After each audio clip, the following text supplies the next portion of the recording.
আচ্ছা, নাটক, অভিনয় শুরু করার আগে ইংরেজিতে একটা শব্দ আমরা জানি, মাস্টার অফ ডিসগাইজ।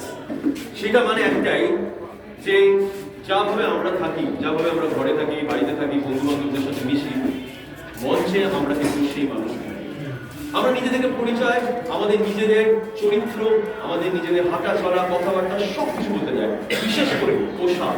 আর যখন পোশাকের কথা বলা হয়, অভিশপ্ত রাজমহলের নাটকের পোশাকের কথা যখন বলা হয়, সেই পোশাক সাজসজ্জার জন্য যেই পরিস্থিতি, যে প্রস্তুতি, যে সিচুয়েশন দরকার, সেই ঘরে আমি এসে পৌঁছেছি।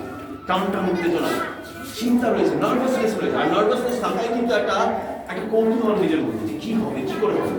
তাই আমরা মেকআপ রুমে এসে দেখতে পাচ্ছি যে মেকআপ রুম বলাটা ঠিক হবে, গ্রিন রুম করবো, কেন এখান থেকে গ্রিন সিগন্যাল স্টার্ট হবে নিজেকে নিবেদন করার জন্য। তাই জন্য যখন আমরা এই গ্রিন রুমে পৌঁছে গেছি, আমি এখানে দেখতে পাচ্ছি অনেক সদস্যদের, আমি দেখতে পাচ্ছি অনেক অভিনেত্রীদের, এবং তাদের সাজ পোশাক দেখে মনে হচ্ছে যে কিছু একটা হতে চলেছে, এবং সেটা আমরা সবাই মিলে দেখবো। এক এক করে সবার সাথে একটু করে পরিচয় করে নেবো যে তাদের মনের মধ্যে এখন কি চলছে, রাইট? সবাই কিন্তু চলে যাচ্ছে। ব্যাপারটা অনেকটা সে যে বলির পাঠার মতো অবস্থা, মানে এই আমাকে ছেড়ে দাও, আমাকে জিজ্ঞেস করো, আমাকে জিজ্ঞেস করো, জিজ্ঞেস করো, ডায়লগ ভুলে যাবো, ডায়লগ ভুলে যাবো, কিন্তু তাও আমি জিজ্ঞেস করবো। আমি তোমাকে জিজ্ঞেস করবো, তোমার নাম? রূপসা। রূপসা কেমন লাগছে, মানে কি মনে হচ্ছে? ভয়? নার্ভাস তো লাগছেই। কেন নার্ভাস লাগছে? কি বিরাট বড় বড় ডায়লগ দিয়েছে? না না। তাই? না, না। তোমার এখানে যে তুমি যে চরিত্রটা করছো, সেই চরিত্রটা হুগলি আদিবাসী নাচ। রে, তাহলে কিভাবে, মানে ওখানে তলোয়ার থাকবে? না না, তলোয়ার থাকবে না, এমনি নাচ। এমনি নাচবে? আচ্ছা, কটা পারফরমেন্স থাকছে? স্টাডি নিয়ে। আমাকে বলতে পারছি না, এত প্রশ্ন কেন করছেন? বাদ বাকিটা দেখে নিন।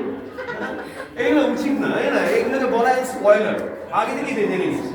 ঠিক আছে, আমি রূপসাকে আর প্রেশার দেবো না, আমি আর একজন কাকে জিজ্ঞেস করি। তুমি আসো, আরেকজন ছোট্ট সদস্য, ঠিক আছে, তোমাকে জিজ্ঞেস করি। তুমি নিশ্চয়ই একই ছিল, হ্যাঁ। এটা কি প্রথমবার? না, আমার এখানে 5-6 বছর হয়েছে। 5-6 বার হচ্ছে। তুমি এক্সাইটেড? এক্সাইটেড তো আছি, কিন্তু একটু নার্ভাস। কেন নার্ভাস? ডিরেক্টর কিছু বলবে না,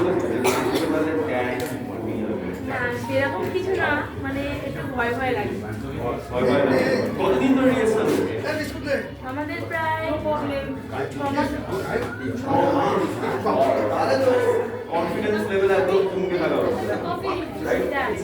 একদম, আমি বলেছিলাম না থাকবেই। তো চলুন বাদ বাকিটা আমরা নিজেরাই দেখে নেবো যে কি হয়।